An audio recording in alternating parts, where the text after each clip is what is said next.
it would be easy to call this place, a little bit of physical therapy, a little bit of personal training. I think sometimes it's hard to just like call it one thing because it's, it doesn't necessarily fit your typical bubble of like what to expect when you're searching for like pain management. And so it'd be fun to just kind of get into like, defining what it is, how it might be different from physical therapy, how it might be different from your typical gym, and just kind of like get into it on that level. Yeah. We are what pain management should be. Okay. Hubris aside, I don't know how else to say it. If you go to a pain management clinic, so we are Align Pain Management, right? If you go to a conventional pain management clinic, they have a few options for you. They can give you pain medications. They can give you cortisone injections. They can give you pain stimulators, nerve stimulators. They can give you radiofrequency ablations, all ultimately aimed at quieting your fire alarm system, which is your pain. And so that is equivalent to you're in your house making dinner and a fire in the bedroom goes off and there is a fire alarm screaming in the house. And rather than getting water to put out the fire, you grab a pillow and try to muffle the fire alarm, but let the fire rage on. Right. It's madness. Yeah. It's I mean, if you watch somebody do that, you'd be like, what are you doing? What are they doing? Yeah. That's silly. Yeah. Right? And so you set that there. Then you have physical therapy, which they have the education for it, but almost 90+% of physical therapy is acquired through the gateway of health insurance. Yes. Okay. Which is a huge thing. Which is a huge problem. Yeah. And so health insurance will dictate treatment. Health insurance will dictate how long you can be treated. It will dictate how many joints can be treated, what joint can be treated, and what treatments you're allowed to get. So let's and how much time that physical therapist can spend with each patient. I didn't know it was time restrictive. And so physical therapists are forced to work with 4 to 8 people at a time and only spend 15 to 20 minutes with each patient, like total. And so what ends up happening is they can't do all of that and run a financially viable practice. And so they have to hire physical therapy aides to then actually take people through their programs. And so you're not getting enough time with a physical therapist. You're not getting all the joint treatments that you need. As you well know, if you have a back issue, you need hip, knee, ankle, arch, and toe work as well. And you just can't get that. You can't do that because you can't bill insurance for that. And so and physical therapists know this, that's why there's thousands of them jumping out of this system, because ethically they feel terrible about it. They feel like they're not making the impact that they want to make. And so getting treatment through the gateway of the health insurance company almost guarantees failure. The pain management system needs to be reimagined in this country. It needs to be reimagined, and it needs a whole person approach being taken. And it needs physical therapists or very intelligent biomechanical experts, I don't care what you want to call them, to look at biomechanical patterns and address those musculoskeletal imbalances in chains. They need the whole person taken care of. They need a whole person approach needs to take the central nervous system and the peripheral nervous system into account. It needs to take nutrition and inflammation into account, and look at root causes, not just treat acute symptoms. How bad does something have to be for you to even get help and then go through that channel and even, you know what I mean? And even, I guess what I'm saying is like, do things got to be terrible for you to get help? And then by that point, like, is it too late? You know what I mean? As I'll speak to the system, but there are definitely variances in doctors. Okay. Because your general practitioner is largely the gateway to the Western medicine system. Okay. You go to your GP and you explain your symptoms, and they basically have 3 options for you: physical therapy, surgeon, or pain management doctor. Okay. Okay, those are the only tools at their disposal. Gotcha. Okay, and so if those aren't what you need or what you're looking for, then there's no point in going to that to that general practitioner in the first place. Okay. So they are oftentimes the gatekeepers to those services. Okay. Okay, as a system, as a health insurance system, a problem isn't recognized as a problem until it is acute.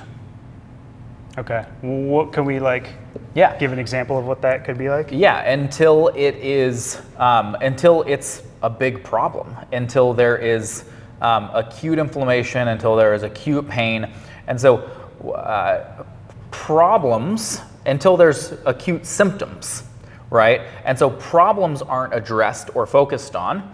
Big toe dysfunction, pelvic dysfunction. It's symptoms that are recognized as the problem. Okay. But pain isn't the problem. Pain is the alarm system that there is a problem. And so our system is set up to give us the fallacy that pain is the problem. Pain isn't the problem. Pain is the alarm system that there is a problem. But that problem has been there for a heck of a lot longer than you've been having pain. Right. That's for sure. And so the system is built around a late signal, not an early signal. Yes. And that might take a while for us to kind of catch up to the verbiage of determining the difference between the signal and the real problem. Because most people think that the signal is the thing to focus on. But we're trying to change people's minds about that altogether. Yep. And so a late signal is pain. Pain is always a late signal. By the time you have pain, you've had a problem for a long time. Right. Okay. And so an early signal would be like if insurance paid for everybody to get a biomechanical checkup once a year. Interesting. That would be an early signal because your physical therapist would go, oh man, your big toe has lost 30% of its motion in the past 12 months. We should work on this. Wait, that's an interesting discussion because it's like that's what an early signal would look like, where we're actually looking at problems, not at symptoms. See, what's hard though is like you can kind of understand how people don't deal with it until it's like yelling at them, right? You know what I mean, signal wise. But I think that's what we're trying to share with people through the show and even here at Trying to Align. give them a choice. Yeah. We're trying to let them know that their problems started much earlier, and that the fact that they have to get a joint replacement now, which is not a surprise, really. It's not a surprise. Yeah. We could have called that 10 years ago or 15 years ago when we saw the torsion pattern or the knee collapse, because it's just inevitable. It's just mathematics. And so we love working with people when they have small problems rather than when they have what insurance defines as a problem, which is pain and degeneration. Yes. And I want to make sure when you say, just because I'm learning your language, but when you say it's just mathematics, it's like the patterns, the dysfunctional patterns always lead to certain problems, right? So it's like when you're saying it's just mathematics, you're saying, I know if this joint doesn't function this way, it will inevitably turn into a problem you can foresee. So that's why. Yeah, when I say it's just mathematics, when joint dysfunction only matters because it creates highly focused and localized areas of load and stress. Right. And so the mathematics of it go from a small number of load and friction to a high level of load and friction. The numbers actually calculate out differently. And so when you increase the load, friction, and stress in an area, it is only mathematically a certain amount of time before that area is going to break down. Right. It's just mathematics. Right. Math is math, and it plays out the same every single time. and I think that's what's kind of cool about it, because you're right. If you're able to, I don't even want to say catch it sooner, but observe it sooner, that is essentially what you're giving an opportunity for people to kind of now see about their bodies. You know what I mean? Yeah, and this isn't a conversation that is happening in our culture. And so people in their 60s and 70s who are now coming to us saying, I have a pain, but nothing has helped, and we're explaining this to them, they go, why didn't anyone ever tell me this?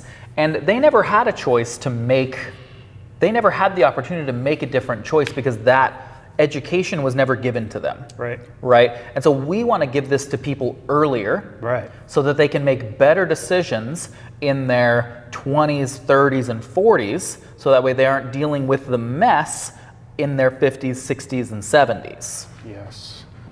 I mean, I feel like I could see how joint pain could feel like a surprise when it gets crazy. You know, it's like, how did this happen to me? You know, because we've heard that. I do like, I'm an athletic person, or I've been, you know, I squat this, and it's like, I lift this many bags of whatever.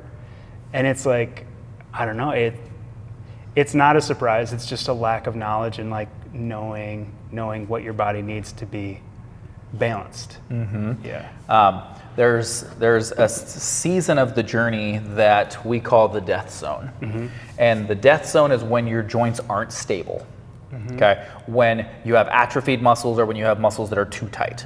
And in that journey, your joints are actively degenerating, but you're also put at an exponentially higher increase risk of acute injuries. A rotator cuff tear, a muscle tear, a strain, a fall, something like that. And so we always kind of smirk because we always hear it, and we hear it came out of nowhere.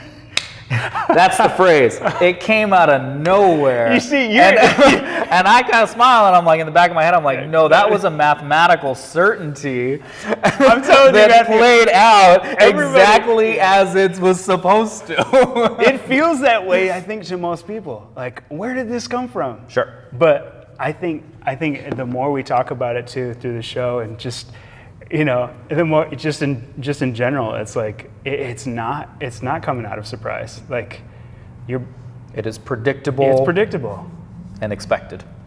I think there is a misconception that Align is physical therapy. Ooh, and Align really? is definitely not physical therapy. Okay.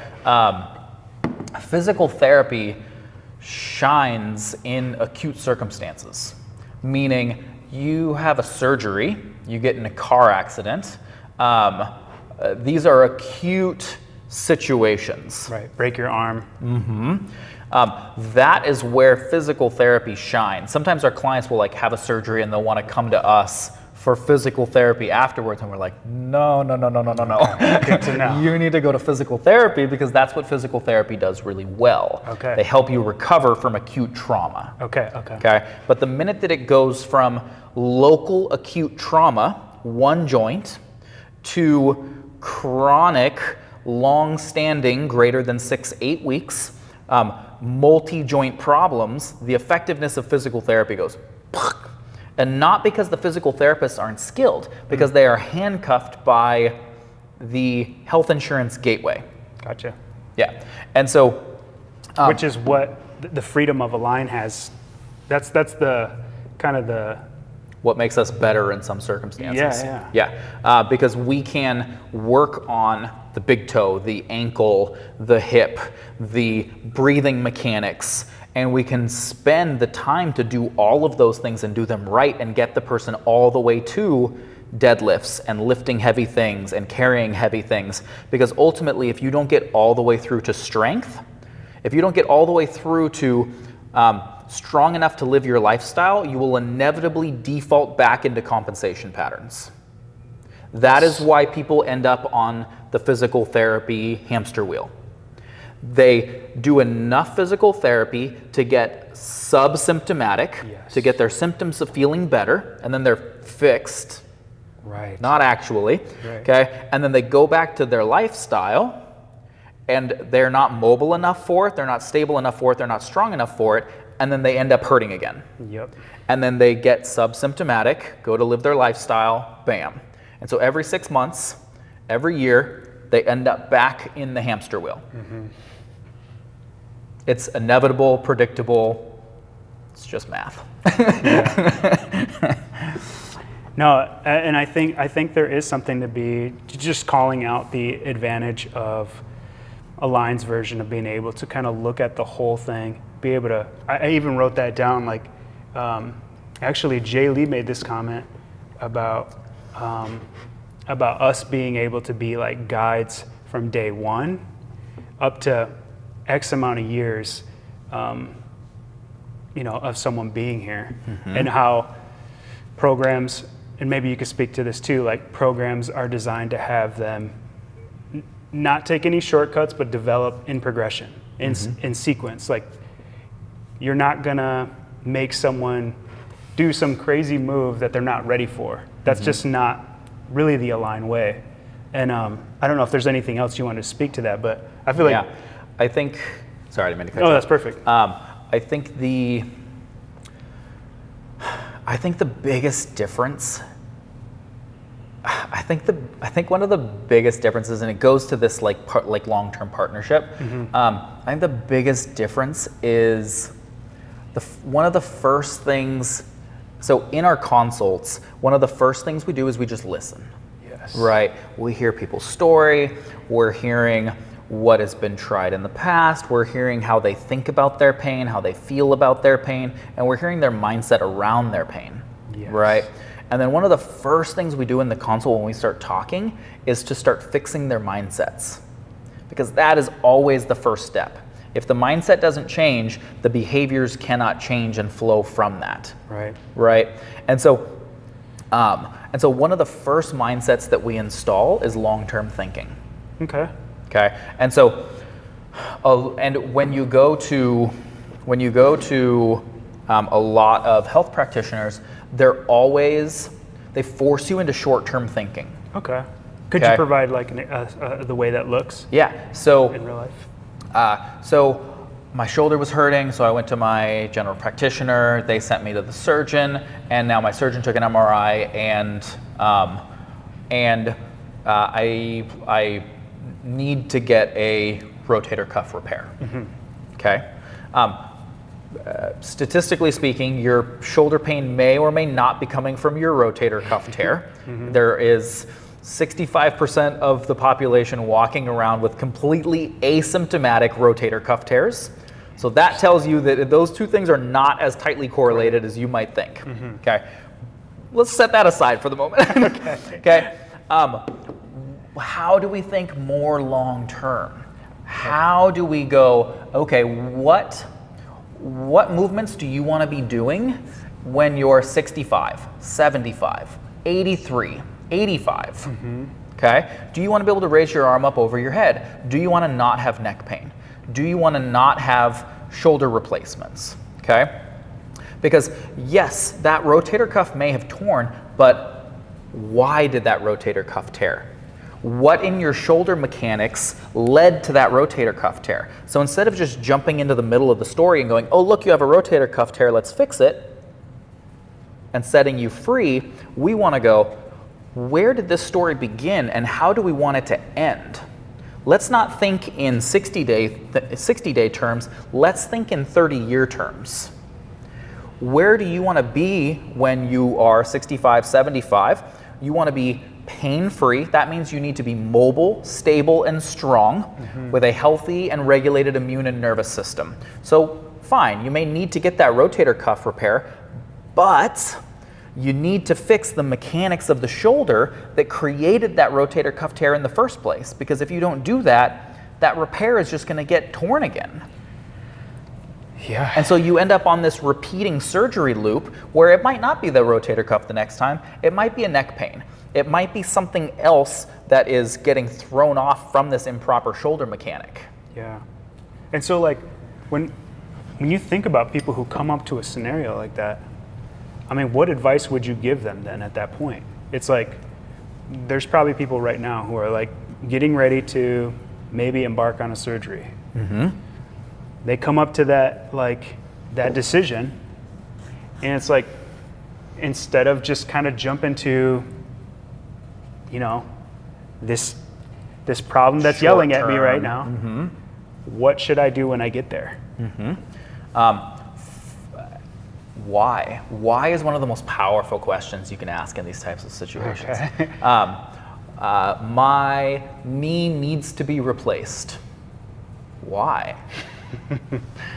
How did it get that way? Yeah. What mechanics created that degenerative pattern? Why did that need to generate in the first place? And would you ask these questions to a doctor or to yourself? Sure, yeah, ask the doctor. So when you go into the doctor's office, you're bone on bone. Why is my knee bone on bone? Why did it degenerate that way? There? How did it get that way? Right? And then how do we prevent the other one from, how do we prevent this next knee that you're going to give me from going bad? Even the replacement. Yeah, I mean, if you don't fix the reason the first one was destroyed, you can put a new one in.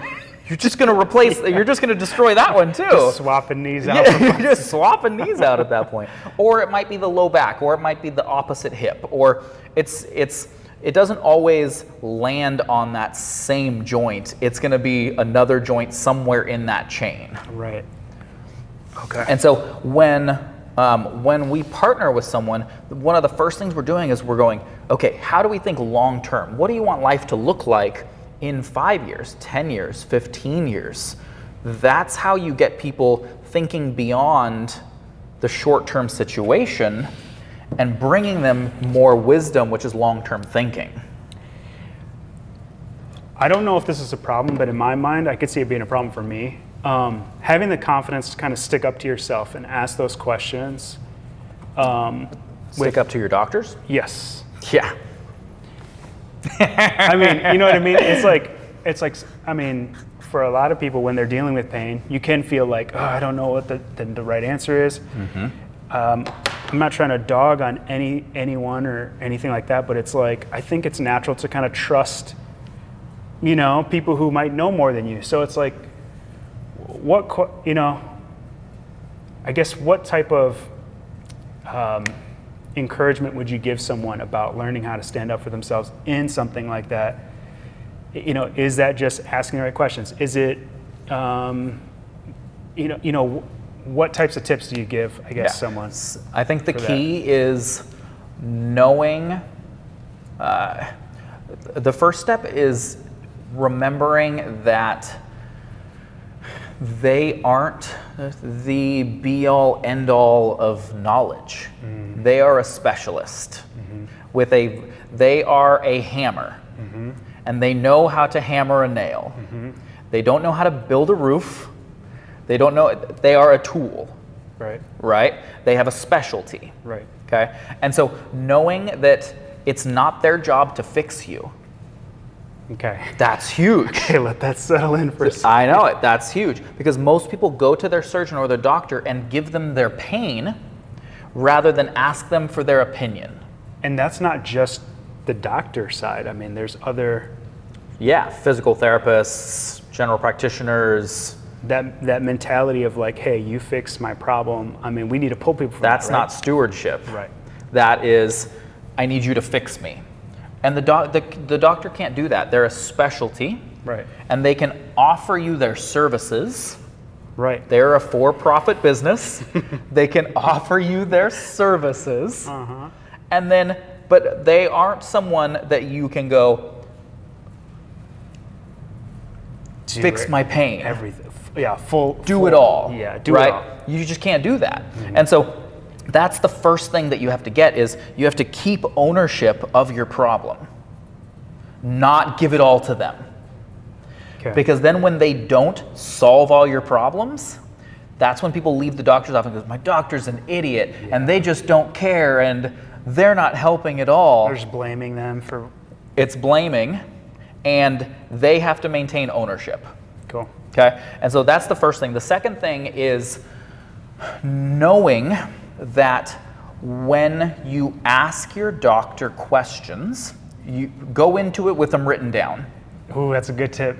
Go into your appointments with questions written down, because you get in there and your doctor is in their white lab coat. Sitting just they right. got their Harvard diploma on the wall, and they're sitting there and they're slightly above you. And then they land the question, and then, what do you got for me? Yeah. Any questions? And then you just freeze. Exactly. Nothing. Gotta go. Yeah. No, I'm good. And so that's the first thing. Walk in with your questions written down. That is critical. Cool. Okay. The second thing is expect. Some doctors are going to light up. They're going to smile, and they're going to be really happy that you're asking questions. Interesting. Cool. That's good to know. Other doctors. Okay. There's a flip Remember side to both this. sides, yeah. Other doctors will get defensive and get frustrated with you. Cool. But if you keep it cool, you ask good tone to your question. Yeah. like, I mean, be you cool always about it. communicate in a healthy way. Yeah. It's not accusatory. That's Yeah. definitely not what we're recommending. No, that's good. But regardless of how you ask, you're going to get different responses. Cool. Good to They're know. humans. They're imperfect. They might have not had food that day. They Yeah. could be a little grouchy. I mean, Sure. they're people. Good. Just like the rest of us. Yeah. And so just know that sometimes you might get a snarky answer because No, that's cool. they might feel Yeah. defensive. I think it's good to like set people up for understanding what they might expect for asking that question. But you know, being prepared for a scenario like that, or just having, I guess, the know-how and the confidence to stand up for yourself. Having Yeah, history, I think, is and good. I think it's really just maintaining ownership and stewardship. Remember, they don't have to live with the joint that they're about to operate on. Oh my gosh, yes. They have Good. their stats will reflect it, but they don't have to live with the joint that they are about to operate on for the rest of their life. Who does? The person who's like asking. Yeah. So you gotta go have to to bat. live with this joint, and so you have to take ownership of it and get questions answered and know what's going on. Yeah. Kind of a fun story. I don't know if we have time for it or Go not, but for kind it, of a go fun for story. it. I went to my pre-op appointment for my 3-level spinal fusion, and went to the UCSF Spine Center, world-renowned, head of outcomes research, surgeon, at a teaching hospital, Big Harvard educated. It's him and his nurse, and he walks in and he goes, "All right," and I was friends with him, so that helps a little bit. Okay. I fixed his back. Yeah. So he walks in and he goes, "Okay, Matthew. So we're gonna do a 3-level spinal fusion, and we're gonna go with a posterior approach where they cut through your back to get to your spine." Okay. And I said, "No, we are not doing a posterior approach. I'm 22 years old. You're not going to cut through my spinal erectors to get to my spine and disrupt that tissue. And then I'm going to have scar tissue back there, and I'm just going to have a mess on my hands that I have to live with for the rest of my life. Yeah, what? I want to do an anterior approach where they go through your abdomen, they cut, and then they move muscle tissue out of the way rather than cut through muscle tissue. So they don't actually disrupt any tissues or Gotcha. sever any tissues. Okay. And so it's a less invasive. Yeah, I mean, it's like- they're taking your organs out and putting them on the table while they're doing it. But anyway, so the surgeon goes, and he kind of listens and he goes, "I'll be right back." And he walks out of the room, and it's quiet. And the nurse goes, she pats me. I'm like, "This is gonna be good." She pats me. "Oh, honey, he went to Harvard." If that wasn't punitive. Yeah, and I just said, let you know. Yeah, and I said, "Oh, honey, this is my body." That'll work. Period. That'll work, And yeah. he came in and he went, "Yeah, let's do an anterior approach." Oh, what? If I hadn't have said anything, I would have walked out with a posterior approach. Wow. We forget that these are just people. These are just humans. They might have a bad night's sleep. They might be, they have $500,000 in medical debt. They have problems with their spouses. They have child problems, just like the rest of us. And so they might be coming in and having a real rough day, and they're just going on autopilot. Yeah, posterior approach. And they might need you to go, "Hey, let's think about this for a second." Yep. Because they're not perfect. They're humans. Yep. Which is beautiful in all of its hard ways and beautiful ways. Right. But we just can't give our problems to them, and they don't want us to. We have tons of surgeons that come here. And I have a lot of friends who are surgeons, and they know that good clinical outcomes come from when patients take ownership over their body. Wow. And they can't get good clinical outcomes without it, because they know that they are such a small part of the grander equation. Wow. And they know that. That's interesting. So it's not like they're oblivious to it. It's just that us as consumers, us as patients, are coming in and expecting them to fix everything. It's unrealistic. And then when they can't, and when they don't, because they can't, we get frustrated with them. And give them a bad rap for something. Yeah. And it was never their fault. It was never, no. They did what they needed to do. Right. That's so cool. Yeah. That's a good conversation.